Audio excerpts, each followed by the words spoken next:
प्रस्तुत है जिले में आजकल।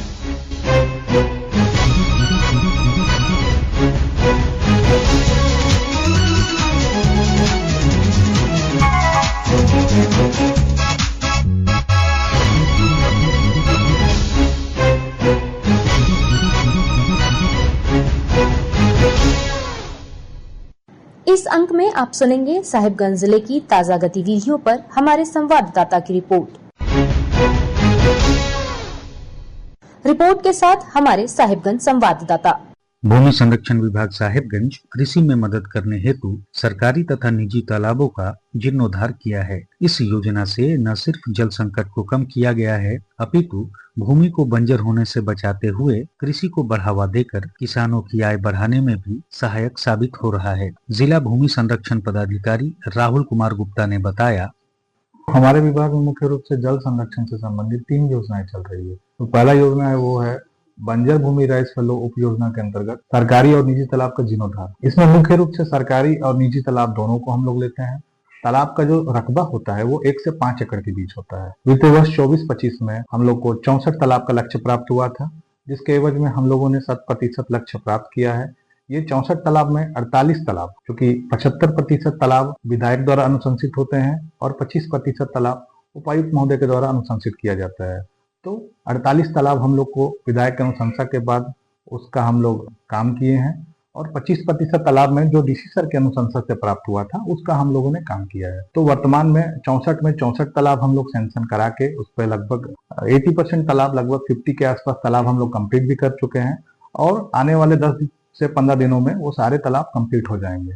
तालाब योजना अगर आपको करवाना है तो 75% विधायक अनुशंसा से और 25% उपायुक्त महोदय के अनुशंसा से होता है। अनुशंसा कराने के बाद कुछ कागजात हम लोग लेते हैं, जैसे अंचल से रिपोर्ट लेते हैं, वीडियो का रिपोर्ट लेते हैं। अगर निजी तालाब है तो रसीद हो गया, वंशावली हो गया, और उसके बाद हम लोग तालाब में एक समिति गठन करते हैं जिसका पानी पंचायत का नाम हम लोग देते हैं।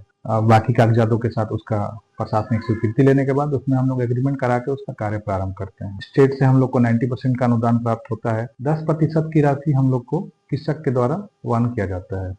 जिला उद्यान कार्यालय साहिबगंज द्वारा वित्तीय वर्ष 2024-25 के लिए कम लागत में किसानों की आय बढ़ाने के लिए मधुमक्खी पालन योजना शुरू किया गया है। जिले में 26 किसानों के बीच मधुमक्खी पालन बक्सा, छत्ता और मधु प्रोसेसिंग यूनिट का वितरण किया गया है। जिला उद्यान पदाधिकारी अमितेश रंजन ने बताया, अभी प्रारंभिक फेज में हमारे उधवा प्रखंड में मध्य प्यारपुर पंचायत में किसान इसको लेकर बहुत उत्साहित है, क्योंकि इससे पहले भी किसान किए हैं और वहां पे हम लोग सोच रहे हैं कि अगर वहां प्रोडक्शन अगर अच्छा होता है तो इसको फिर आगे फिर पूरे हर प्रखंड में मतलब इसको लेके जाना है।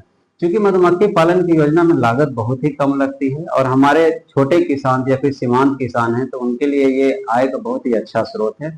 अभी प्रारंभिक फेज में अभी मधुमक्खी का उत्पादन किया जा रहा है। सेकंड फेज में हम लोगों का है कि अगर अच्छा उत्पादन होता है तो कृषकों का सहकारिता विभाग से रजिस्ट्रेशन करा के और फिर इसको एक ब्रांडिंग के तहत मार्केट में लाने का है। लोगों के सड़क परिवहन नियमों में उदासीनता पर जिला परिवहन विभाग अब दंडात्मक कार्रवाई के लिए तैयार है। जिला परिवहन पदाधिकारी मिथिलेश कुमार चौधरी ने बताया, दुर्घटनाएं बढ़ रही हैं। हम लोगों ने बहुत लंबा अभियान भी चलाया था सड़क सुरक्षा को लेकर, फिर भी बहुत सारे लोग अभी भी अनियंत्रित तरीके से गाड़ी चला रहे हैं। उनके पास ना तो लाइसेंस है और ना ही हेलमेट लगा रहे हैं, ना ही सीट बेल्ट लगा करके चल रहे हैं। उन लोगों के लिए हम लोग एक संदेश देना चाहते हैं आप लोग के माध्यम से कि अब पूरा परिवहन विभाग पुलिस प्रशासन के साथ मिलकर के कड़ी से कड़ी कार्रवाई करेंगे। वित्तीय वर्ष 2024-25 का आखिरी सप्ताह शुरू हो रहा है, लिहाजा सभी विभागों में बैठकों और आय व्यय के ब्यौरों को दुरुस्त करने पर कार्य किया जा रहा है। आनंद कुमार ओझा, आकाशवाणी समाचार, साहिबगंज। अभी आप सुन रहे थे साहिबगंज जिले की ताजा गतिविधियों पर हमारे संवाददाता की रिपोर्ट पर आधारित कार्यक्रम जिले में आजकल।